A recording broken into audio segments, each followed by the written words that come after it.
Bienvenidos al Colegio de Empresarios y quiero felicitarlos porque esta es la última sesión de micro, pequeña y mediana empresa. Con esta sesión terminamos nuestro ciclo y a mí me da mucho gusto y bueno, pues estamos concluyendo una materia más ya de octavo cuatrimestre. Eso me da mucho gusto por ustedes sobre todo. Y hoy vamos a ver, ya para cerrar, pues cuáles son las expectativas de las pymes. Vamos a hablar para dónde van, hacia dónde le están tirando. Hablábamos de las pymes, los grandes problemas, pero también tienen grandes aciertos, son grandes generadores de empleo, son empresas, muchas de ellas, la mayoría familiares, con las ventajas y los defectos que esto puede incluir, pero su principal importancia es que contribuyen en un alto porcentaje al Producto Interno Bruto. Varía de acuerdo con los años, a veces es el 40, a veces es casi el 50, otras veces bajan un poquito porque las grandes empresas se defienden, ¿verdad? Pero contribuyen al Producto Interno Bruto y además contribuyen a generar trabajo. A veces no un trabajo bien pagado, ¿verdad? O no con todos los lineamientos que marca la ley, pero al fin un trabajo, y es mejor tener trabajo aunque sea así que no tenerlo, ¿sí? Entonces, llegamos a la sesión 14, nuestra ansiada sesión 14. Estudien sus actividades, prepárense para el examen, hagan preguntas si tienen dudas, pero sobre todo no dejen de prepararse y apliquen esto que están viendo o analícenlo desde su trabajo, los que están trabajando, ¿verdad? O pregúntenle a sus papás si no están trabajando, si nada más se están dedicando a esto, pues pregúntenle a los amigos que tienen que trabajan, o a su padre, a su madre, a la persona que trabaje. Oye, ¿cómo es? ¿Qué pasa? ¿Cómo sucede aquí? Entérense, que no los tome por sorpresa cuando lleguen a las empresas. Nuestro objetivo el día de hoy, pues, es conocer todo el producto, el proceso administrativo de las pymes y finalmente, cuáles son sus expectativas. Según cálculos del INEGI, recuerdo que esto va a variar en función de los años, según cálculos del INEGI, aunque también quiero aclararles que estas grabaciones pues se actualizan, pero a veces no pasan grandes cambios y seguimos manejando las cifras. Entonces tengan mucho cuidado con las cifras porque pueden no ser definitivas, o a lo mejor ustedes leyeron ayer un dato y dicen, no, el profesor me está diciendo que está el porcentaje y resulta que no. A lo mejor cuando yo hice esta grabación, ¿verdad? Pasaron 2 o 3 meses, se hizo un nuevo cálculo y cambiaron los datos. No se pongan tan serios en este sentido, pero es para darles una idea general. Según los cálculos de la INEGI y de entidades dedicadas a empresas pequeñas y medianas en la ONU, en las empresas pequeñas, representan la abrumadora mayoría de los empleadores, más del 90%, y más del 50% de la creación de empleos en el país. Además de que han creado más del 65% de todos los nuevos empleos en las últimas décadas, ¿sí? ¿Qué es lo que ha sucedido? Ha habido grandes crisis económicas, personas que se han quedado sin trabajo, y la única manera de solucionar esa situación es autoemplearse. Algunos de ellos, desgraciadamente muy pocos, han tenido éxito, y tiran para adelante. Y entonces crecen sus negocios y les comienza a ir bien y generan empleos. En las últimas décadas, ¿sí? Prácticamente las 2 últimas décadas que ha habido grandes crisis a nivel mundial, México más o menos ha ido solventando sus crisis, pero no podemos estar independientes de lo que pasa en el mundo. Entonces ha obligado a que a muchas personas que se quedaron sin trabajo, en todos los niveles, principalmente en los niveles gerenciales y directivos, ¿sí? Pues dicen, pues con lo que me dieron de liquidación voy a poner algo porque no voy a encontrar trabajo, ya tengo 40 años, ya los quieren chamaquitos, etcétera. Entonces hay que tener mucho cuidado con eso. Es bien sabido que el apoyo brindado por los diferentes sectores se ha ido revolucionando con el paso del tiempo. En México cada vez hay más apoyos, adaptándose a las necesidades de las empresas, lo que ha resultado en un notable aumento de pymes que están apoyados por partes de la banca. Les decía yo en la sesión pasada que los pymes no se acercan al financiamiento porque creen que no van a lograrlo, y una de las razones es por su falta de organización. Otra de las razones por las que piensan que no van a lograrlo, o más bien saben que no van a lograrlo, porque no han hecho un plan de negocios, porque no saben cómo hacerlo. Afortunadamente, porque yo así es como tengo trabajo, ¿verdad?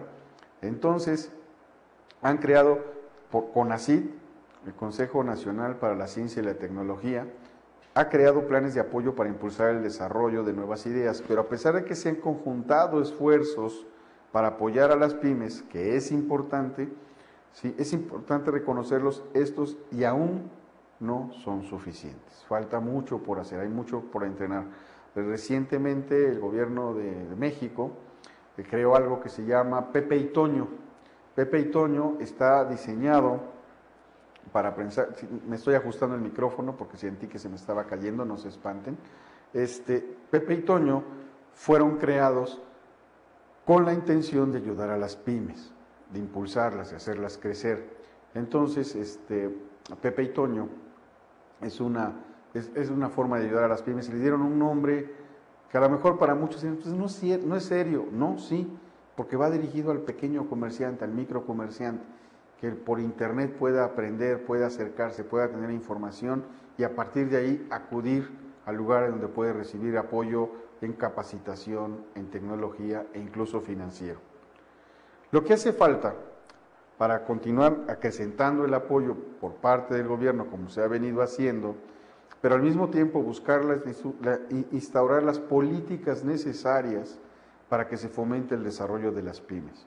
Adicionalmente, no hay que descartar la urgente necesidad de simplificar los procesos, así como el otorgamiento de apoyo financiero. Finalmente, ya que las ideas, los planes, la proyección existen, no hay que olvidar que el responsable y el actor central son las mismas pymes, que no deben desligarse de su responsabilidad.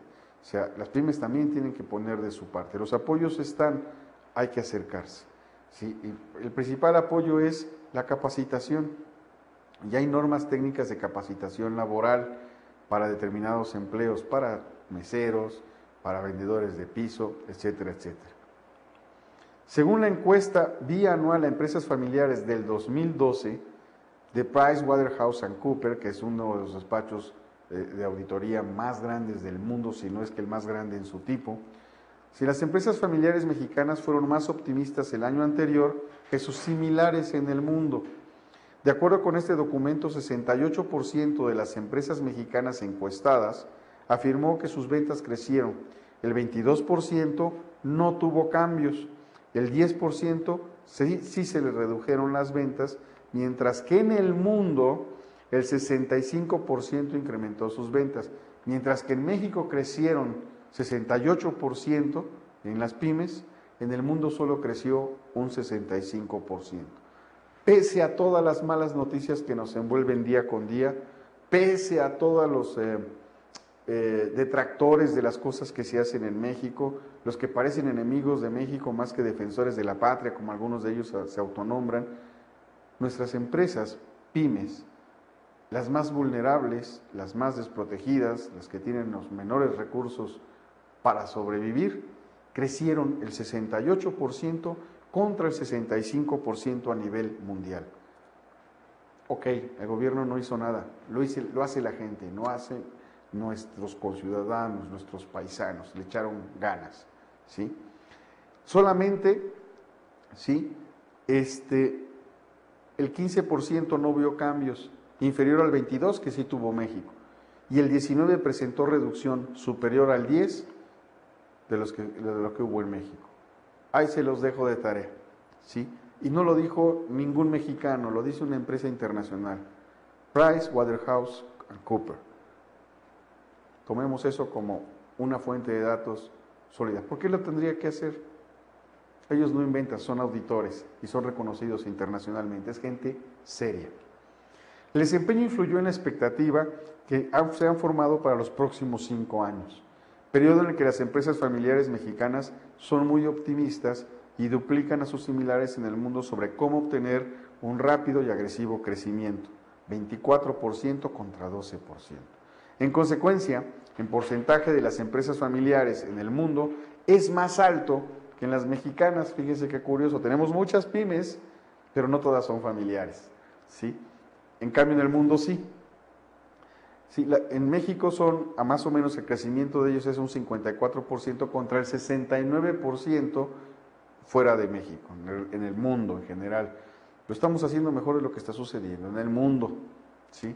Estamos con menos empresas familiares que en el mundo, pero vendemos más. El ser una empresa familiar, lo que me dice por conclusión, es que sí tiene problemas de institucionalización, ¿sí? Pero es más bajo, ¿sí?, cuando estiman que consolidarán sus ventas. En México se incrementan en empresas en 54% y crecen el 20%. Fuera de México, el promedio mundial crece en 69%, pero sus ventas solamente se incrementan en 16%. En México lo está haciendo bien, señores. Tengámosle confianza al país, empecemos por tenernos confianza a nosotros mismos. Retos. ¿Cuáles son los retos a los que se tienen que enfrentar las pymes? Sobre todo las empresas familiares. Señalan que los principales retos es la innovación. ¿Por qué razón? Pues si no se tiene la competencia profesional, pues no sabemos por dónde ni cómo innovar. Y esto lo dicen el 44% de las empresas. También la atracción de talento. Las empresas pequeñas, las pymes y sobre todo las empresas familiares pagan poco. El talento, las personas que saben, pues buscan mejores sueldos, buscan mejores oportunidades. Entonces, solamente el 44%, ¿sí?, puede atraer el talento para que se desarrollen de una manera óptima dentro de la empresa. Muchas veces cuando yo hablo de capacitación con algunos dueños de pymes, me comentan, es que si los capacito se van a ir, van a querer ganar más. Bueno, pues si los capacitas a cambio de un crecimiento, un bono de productividad, etcétera, y se consigue, pues ganan todos. ¿Sí? Lo que pasa es que a veces nos cuesta un poquito de trabajo ahorrar dinero y sobre todo cuando oímos esta palabra famosa, que yo creo que le hicieron para asustar, es así como para ponernos nerviosos. Estaba tratando cuando yo era niño decían, no salgas a la calle porque viene el robachicos. Sí, ahora ya no hay robachicos, ¿no? Bueno, sí los hay, pero en otro área. Entonces, tenemos ahora el problema de que como que para asustarnos nos ponen la palabra crisis. Y todavía se inventaron por ahí algo muy ingenioso, que la palabra crisis era la combinación de dos palabras en los ideogramas chinos, que era riesgo y oportunidad. Y era la oportunidad para superar el riesgo. Está bien que hay muchas empresas que crecen durante la crisis, pero nadie se va a esperar a que venga una crisis para crecer. Hay que crecer porque tenemos un plan estratégico para hacerlo. Entonces, no hay que esperar las crisis. ¿Y por qué les digo esta palabra crisis? Porque yo desde que estudié y de que empecé a trabajar, no he escuchado otra palabra.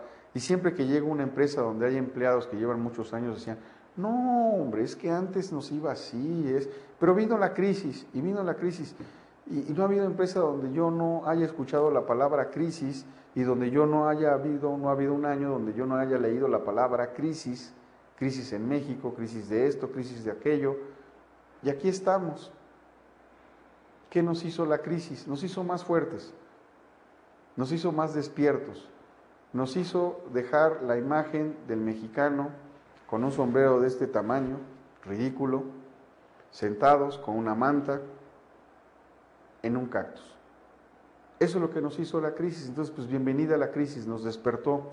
Entonces, las empresas tienen que aprender a desempeñarse. Las empresas entonces tienen el problema de no poder atraer talento y peor, retenerlo, porque inmediatamente es atraído por una empresa más grande, ¿sí? Entonces, en el mundo las empresas familiares creen que su principal reto es atraer el talento con experiencia y capacidades idóneas. Esto fue una encuesta que se hizo en múltiples pymes alrededor del mundo, y en esta encuesta esto fue lo que declaró el 43%. La innovación y reorganización de la empresa representó el 21%. y el flujo de efectivo y control de costos el 17, el acceso al financiamiento el 14. Fíjense que las empresas pequeñas y medianas, las pymes, no consideran el financiamiento un problema. El problema es cómo me hago de talento, personas capacitadas. Ese es el principal problema. Los muchachos que salen de las escuelas sueñan con trabajar en los grandes corporativos porque eso da un nombre muy fuerte, muy sólido en un currículum, y tienen razón. Pero donde pueden desarrollar más sus talentos, sus actitudes y sus aptitudes es en las pymes, porque hay mucho por hacer, prácticamente todo por hacer. El problema es que haya una buena empatía entre el dueño y este nuevo profesional que sale al mercado con ilusiones, que haya una buena empatía, una buena coordinación y que se trabaje conjuntamente pues, para lograr los objetivos y el crecimiento de la empresa. Es ahí el problema. A veces el problema es la persona, no la organización. En cuanto a exportaciones, las empresas mexicanas exportan principalmente a los Estados Unidos. ¿Por qué? Por la cercanía. A 1000 y algo de kilómetros ya estamos en la frontera norte, ya estamos con los Estados Unidos. También se exporta a Brasil y Colombia, ¿verdad? Mientras que los principales mercados de las empresas familiares en el mundo son el europeo y los Estados Unidos. Entonces nosotros tenemos la ventaja de que vivimos muy cerca de la nación más poderosa del mundo, la comercialmente más grande. Entonces, pues hay que aprovechar la ventaja geográfica, ¿verdad? Mientras que en otros países, pues le exportan a Europa, y lo que le exportan a Europa no es, o apenas llega a ser la mitad de lo que nosotros exportamos en América, ¿sí? Incluyendo a los Estados Unidos.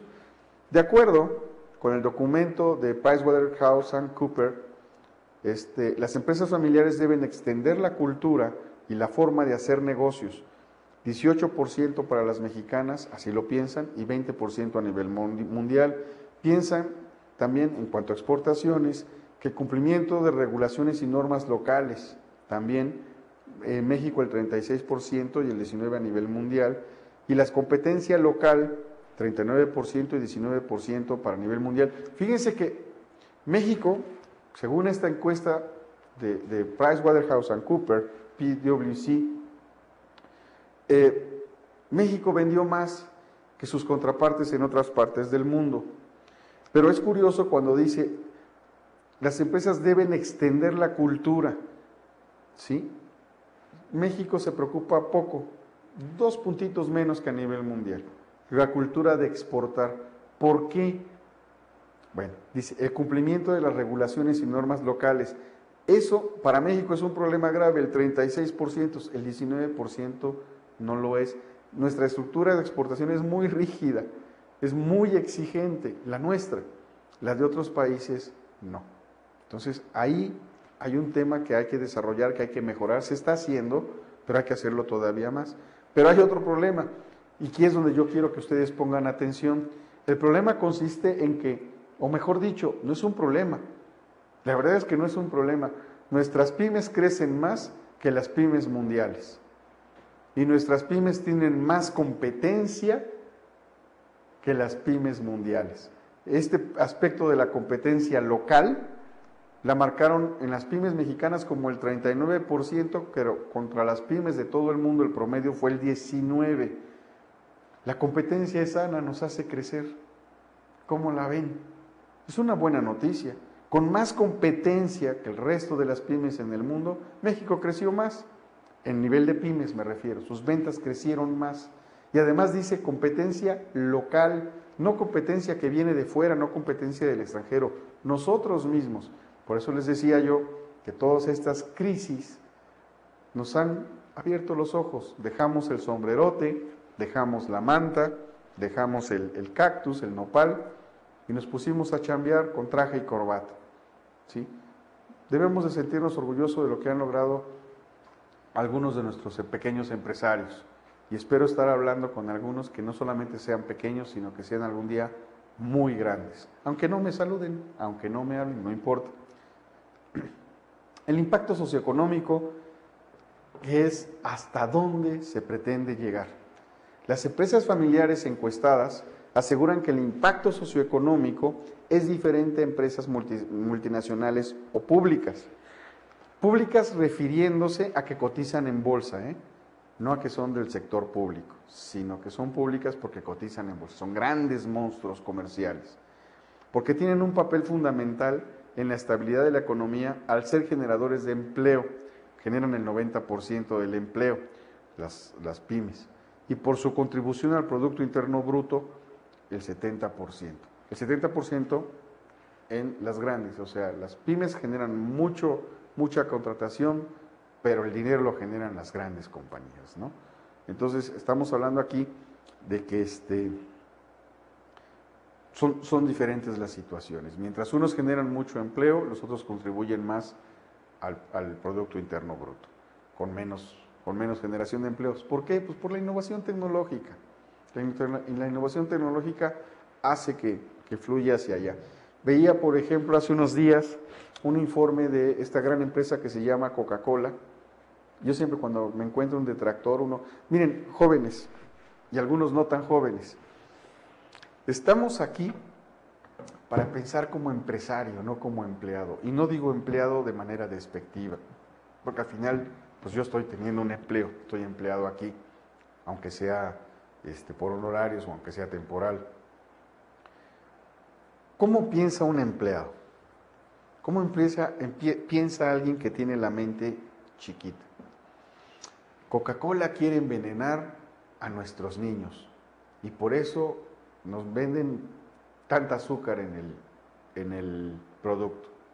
México es el país número 1 en consumo de refrescos en el mundo. En el mundo.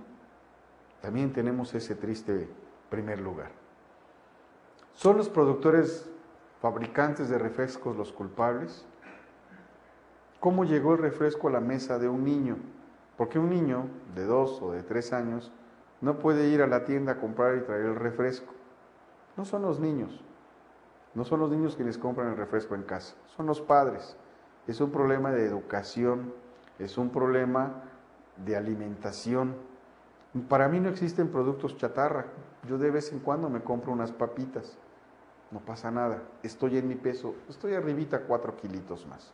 Sí, ya no sé si quedarme ahí, porque el camarógrafo aquí hace maravillas y se me ve súper delgado. Es mago, no es camarógrafo.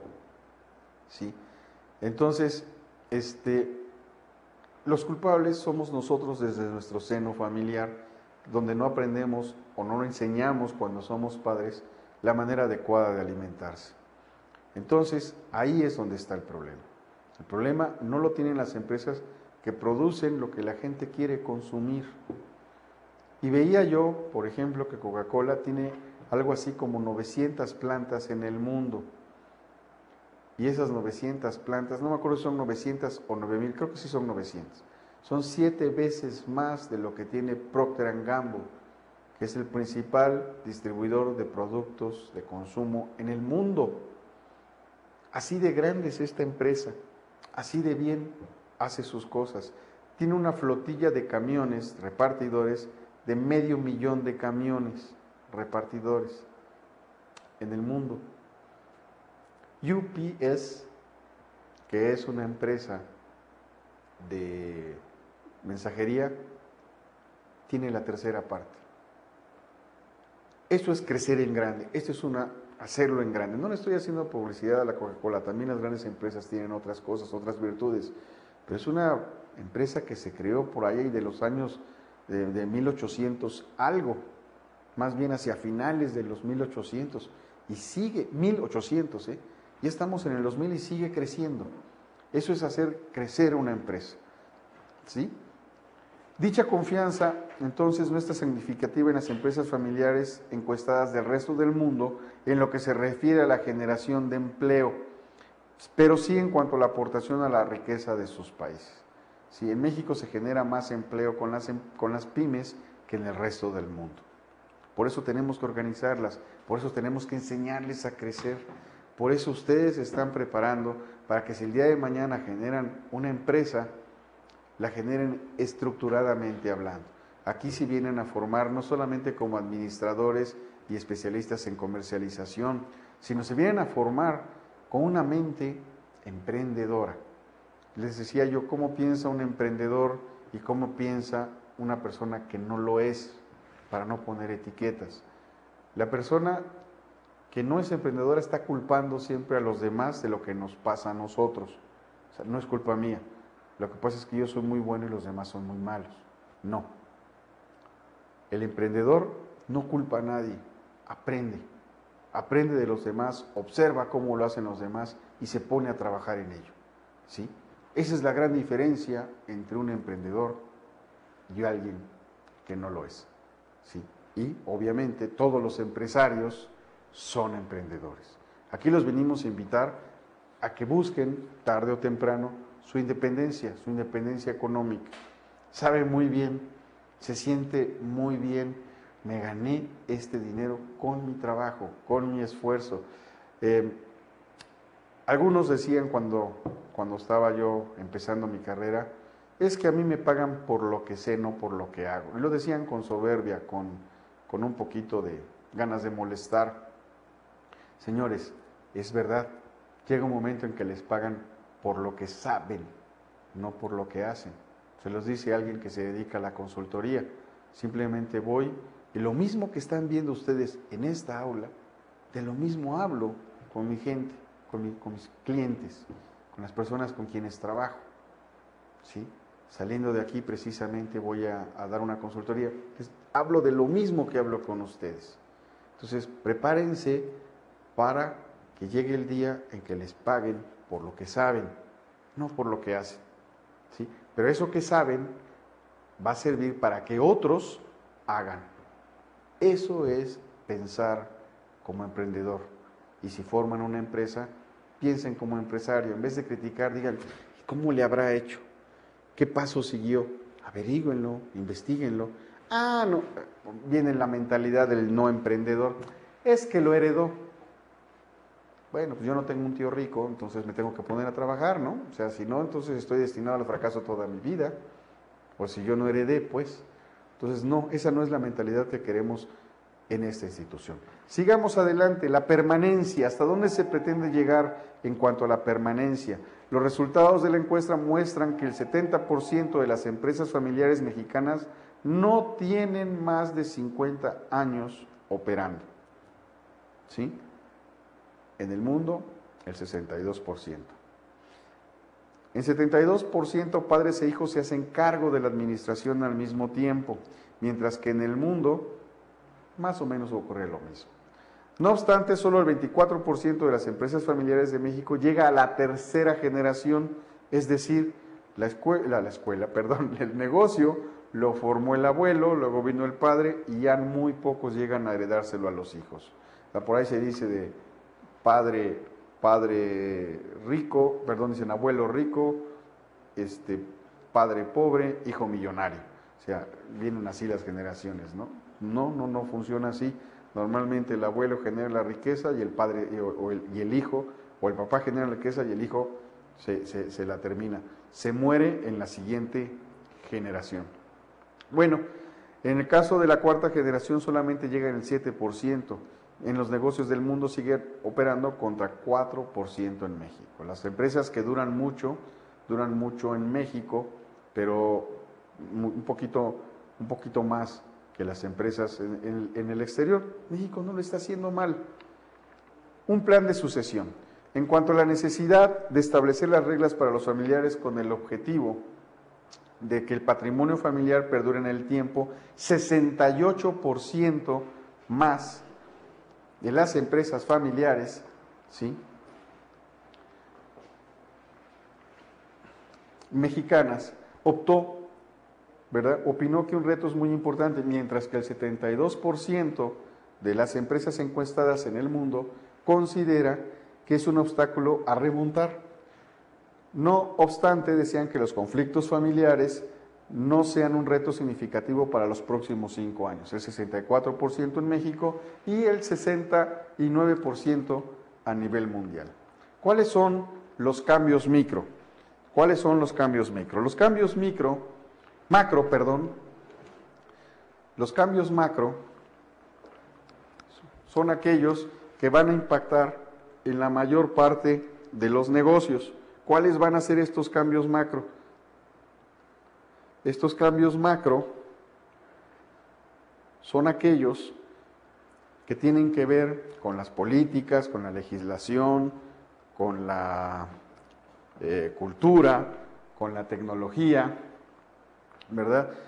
Y estos factores intervienen en el desarrollo de la humanidad y contribuyen de manera enfática al crecimiento de todos los mercados. Me salió un momento de cámara porque estaban dando aquí algunos problemillas y ya quedó ajustado. Los mercados son las áreas de oportunidad para que una empresa, sus marcas y los negocios en cada una de estas generen un intercambio dinámico con la sociedad en donde participa. Los cambios macro atañen igualmente a los grandes como a las pequeñas empresas. Les voy a dar una explicación breve. Si hay un camarógrafo, no me estoy grabando yo solo. Ustedes lo han notado que hay zoom in, zoom out y hay paneos y todo. ¿Qué es lo que sucedió de pronto? ¿Se acuerdan lo que habíamos hablado de adocracia en la sesión pasada? Bueno, el Colegio de Empresarios es un colegio que tiene una más o menos cantidad de personas, no son muchos, pero de pronto se presentan exposiciones, llamados, y se toma parte de la gente, la recepcionista, la persona responsable de ventas, y tienen que salir. Y entonces estamos en un estudio, y hoy, el día de hoy nada más estamos, nuestro amigo el camarógrafo y yo, y el amigo camarógrafo y yo, pues tienen que contestar teléfonos. A veces así es una adocracia, es una adocracia en una manera muy simple. Y entonces mientras se contestan los teléfonos, ¿verdad?, pues se sigue la grabación. Ustedes no se enteran lo que pasa atrás. Si ustedes vieran lo que yo veo con todas las cosas que corren, van y vienen, ¿verdad?, comprenderían un poquito mejor esto. Pero somos pocas personas, pretendemos hacer mucho, lo estamos logrando y ustedes son parte de ello. A veces hay dificultades, hay que resolver esas dificultades, hay que darle la cara. Entonces lo que hice fue, la cámara no quedó perfectamente bien ajustada y como ustedes vieron, ya estaban conociendo el techo del foro de grabación. Dije yo, bueno, ya vieron suficiente del techo, vamos a corregirlo. Parte de la adocracia que a veces funciona, a veces no, ¿verdad? Y nos genera algunos conflictos. Pero no pasa nada, aquí seguimos. Los cambios macro atañen igualmente a las grandes como a las pequeñas empresas. Por cierto, no se lo digan a nadie, que quede entre nosotros. Haga investigación. Se piensa que la investigación es de altos costos. Es cierto. No se piensa. La investigación cuesta. Cuesta más no hacerla, definitivamente. Y que no tiene una relación directa con las ventas. Los empresarios de antes pensaban que la investigación era innecesaria por el hecho de ser ellos los que conocían todo lo que pasaba en el mercado. Hoy los mercados son muy complejos, muy dinámicos, cambian rápidamente. Basta con presionar un botón y hacemos quebrar una bolsa. Sacamos una cantidad de dinero para trasladarla a otro lugar donde me genera mejores dividendos, ¿sí? Entonces, la realidad dista mucho de esta idea. Y ahora no solo es necesario hacer investigación, aunque sea preliminar, aunque sean sondeos, ¿sí?, sino conocer las tendencias del mercado, hacia dónde va el mercado, cómo se va a mover, ¿sí?, sino que es indispensable estar constantemente actualizado en los cambios que se gestan dentro y fuera del mercado al que pertenece el negocio. Hoy en día, Internet es una herramienta poderosísima porque nos da la facilidad de enterarnos en tiempo y forma, en tiempo real, ¿verdad?, lo que está pasando en el resto del mundo, y nos advierte, y podemos aprender de las malas experiencias ajenas y de las buenas experiencias ajenas. Entonces, antes que hacer una investigación, podemos hacer una búsqueda, y si tenemos ya la inquietud de conocer más, entonces ya podemos solicitar una investigación a una empresa especializada. Los costos de la investigación se pueden reducir al mínimo si se sabe qué investigar y en dónde hacerlo. Hay que hacer mercadotecnia. Una de las grandes tabúes de nuestro tiempo es que la mercadotecnia no solamente es muy cara, sino que no se sabe bien cómo se debe de llevar a cabo. Casualmente tuve que dar en alguna empresa una asesoría más que consultoría sobre mercadotecnia directa. Concretamente me preguntaron, oye, estaba a ver una plática de trabajo que se volvió informal, y a propósito, ya el correo no sirve, ¿verdad? El correo normal, el correo postal o el email. No, el correo postal pues ya no sirve para nada. ¿Y a poco tú no recibes ningún correo? Ah, sí, pero son ofertas, son promociones, son cosas para vender. Bueno, les tengo una noticia. Sí, efectivamente el correo postal está disminuyendo, pero bien elaborado, bien dirigido, con algo atractivo, que le ofrezca un beneficio inmediato al consumidor, a la persona que lo recibe, porque además es personalizado, tiene un rendimiento de más del 12% por cada peso. Es decir, por cada peso que ustedes le invierten en el correo postal, se puede obtener una recuperación de 12 pesos, más del 1000%.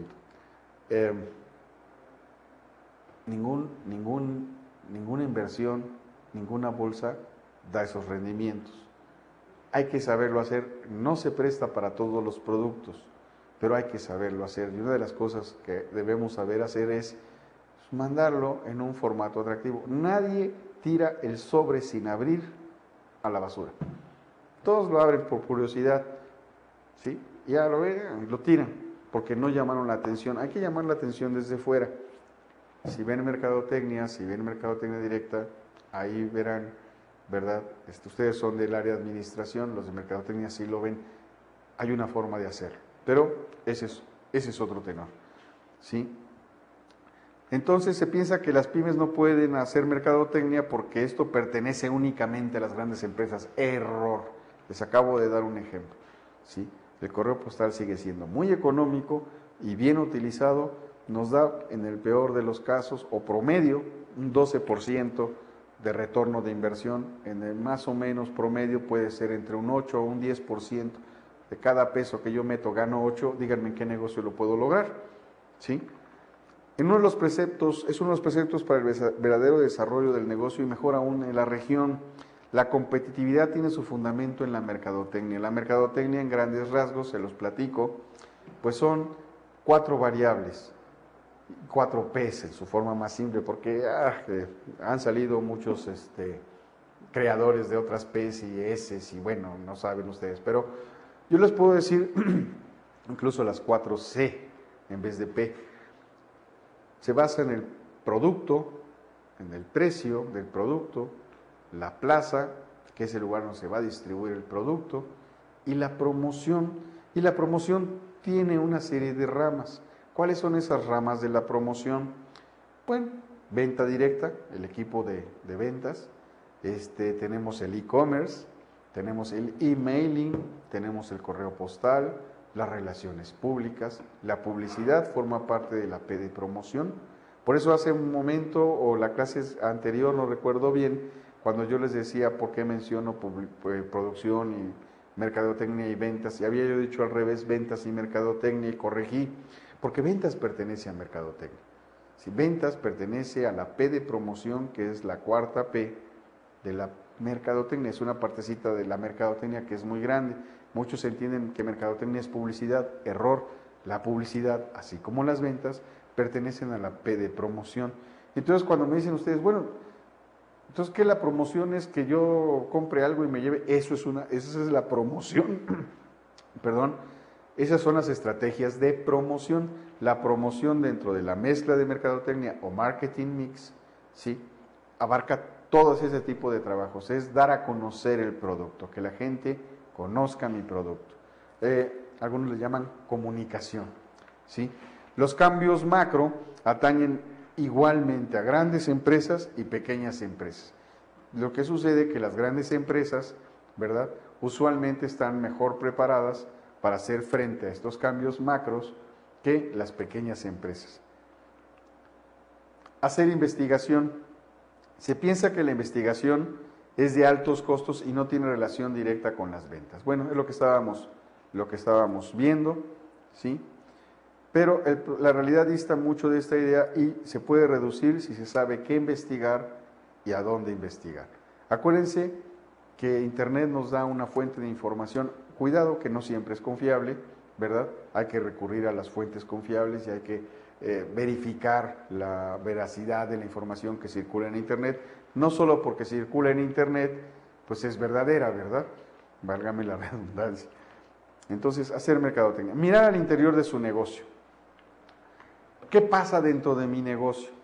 Si así como hay cambios macro que acontecen alrededor del planeta y que dictan los cambios de los nuevos sistemas globales, también habrá cambios micro, en pequeña escala, dentro de mi empresa.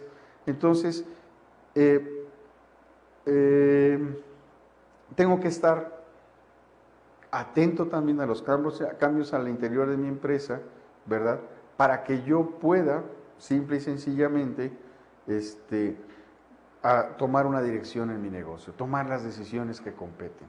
Estos cambios o factores micro que influyen directamente en el negocio son los que suceden dentro de la empresa. Algunos de ellos son muy evidentes, pero otros no.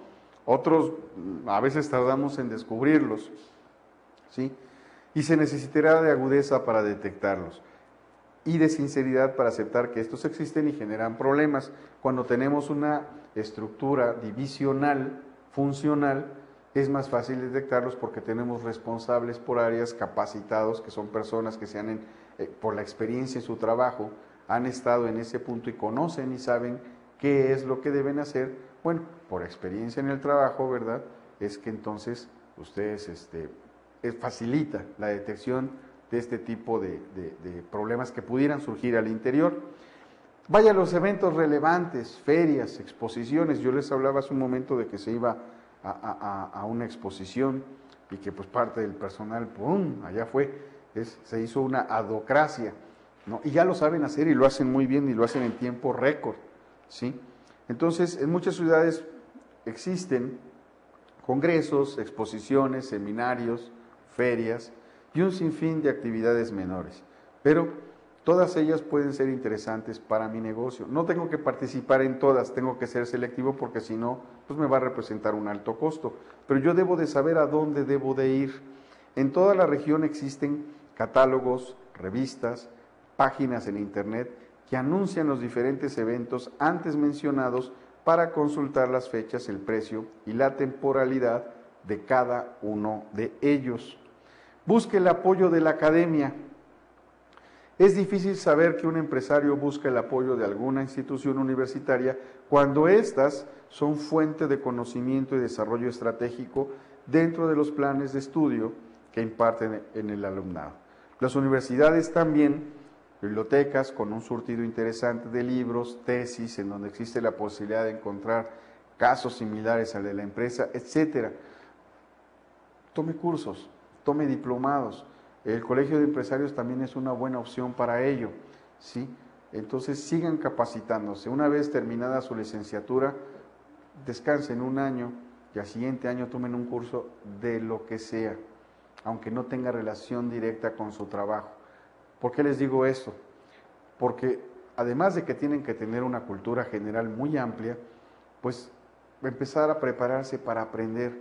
Si yo empiezo a aprender cosas que me gustan, que son interesantes, que son de acuerdo a mis propios gustos, pues si me gusta mi carrera, me gusta mi profesión, pues con mayor facilidad después tomo un diplomado o puedo hacer una maestría. El chiste es no dejar de afilar la sierra, ¿se acuerdan? ¿Sí? También se pueden lograr apoyos con otros organismos. En los países LATAM es la manera internacional de simplificar Latinoamérica. Existe una larga serie de asociaciones, gremios, cámaras, organismos no gubernamentales que están interesados en realizar acuerdos y convenios con las pymes, hacer joint venture, hacer intercambios. Acérquense a los que tienen las empresas locales. Esto es para los que tienen su propio negocio y están tomando este curso. Pero esto también es una sugerencia para los que piensan poner su propio negocio. Y si están trabajando en una pyme, sugiéranlo, ¿sí? Tomen sus apuntes y preséntenlo como idea propia, hombre, no pasa nada, yo no se los voy a decir a nadie, ¿no? Guardamos aquí el secreto entre nosotros. ¿Sí? Un acuerdo o convenio con alguno de los organismos locales o nacionales o incluso regionales puede incrementar el valor de la empresa y el prestigio ante la ciudadanía y los públicos meta. Publiquen, tengan un blog es muy fácil de hacer, comiencen publicando cosas de las que se hace su empresa, hablen de términos de negocios, aunque no tengan una empresa, comiencen a hablar de las cosas que ustedes ven en la oficina, comiencen a hablar de los temas de interés en su área profesional, aparezcan en la red, que si alguien los googlea, como decimos nosotros, ¿sí? Los encuentre, y conforme vayan publicando los van encontrando más veces. Eso es parte de un currículum, aparecer en la red, ¿sí? Abra el cajón o gaveta del escritorio y desempolve este texto que quiso escribir y que nunca terminó. Actualícelo, conclúyalo, llévelo con un corrector de estilo, practique. Si ustedes no son buenos para escribir, bueno, pues está Pinterest, donde podemos poner imágenes propias, imágenes tomadas de internet, pero hagan presencia en la red. Es importante que estén en la red. La publicación contribuye a la divulgación, por lo que, en especial en los mercados que carecen de información actualizada sobre cosas locales, ¿verdad? La industria lo agradecerá y los medios lo reconocerán. Entonces, comiencen a trabajar en los temas de interés de su carrera, de su profesión, investiguen y publiquen. Pueden tomar partes prestadas, pónganlas entre comillas, citen la fuente, porque eso es piratería, ¿verdad? Pero comiencen y verán que es un ejercicio agradable. En mi caso, a mí me relaja mucho. Tengo varios blogs. Si alguno de ustedes ya se interesó en googlearme, pues ya los encontrará. La publicación entonces contribuye a la divulgación y a que lo reconozcan otras empresas y otras personas. El empresario que publica incrementa la credibilidad de su marca y esta genera un vínculo afectivo con los públicos meta y la industria. Desarrolle las relaciones públicas. Estos son los promotores de vínculos.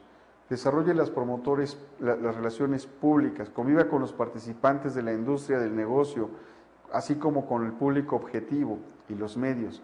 Organice desayunos para los distribuidores o desayuno para las cuentas clave, acérquese al consumidor, que lo vean, que lo conozcan, que sepan que están trabajando con él y para él como marca, y que no se sientan como una institución fría. Busquen lo que hacen otras empresas grandes en este respecto y vean dentro de sus posibilidades financieras qué se puede hacer, ¿sí?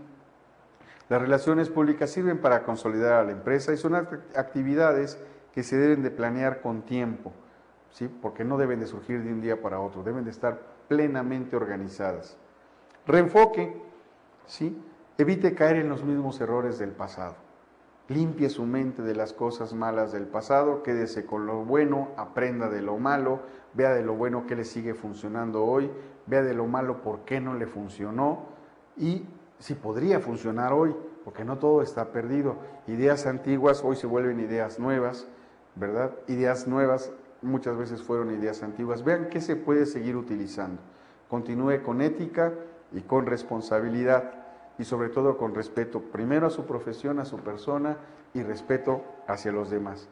Finalmente, ya que hemos terminado, recuerden que terminar las actividades, prepararse para su examen, yo les deseo mucha suerte. Y una pregunta de reflexión, ¿te sientes listo para iniciar un negocio o una empresa? Me ha dado mucho gusto compartir con ustedes este curso y espero verlos próximamente en otra sesión. Si me ven por la calle, salúdame, me va a dar mucho gusto conocerlos. Como siempre les digo, por favor, sean felices. Hasta pronto.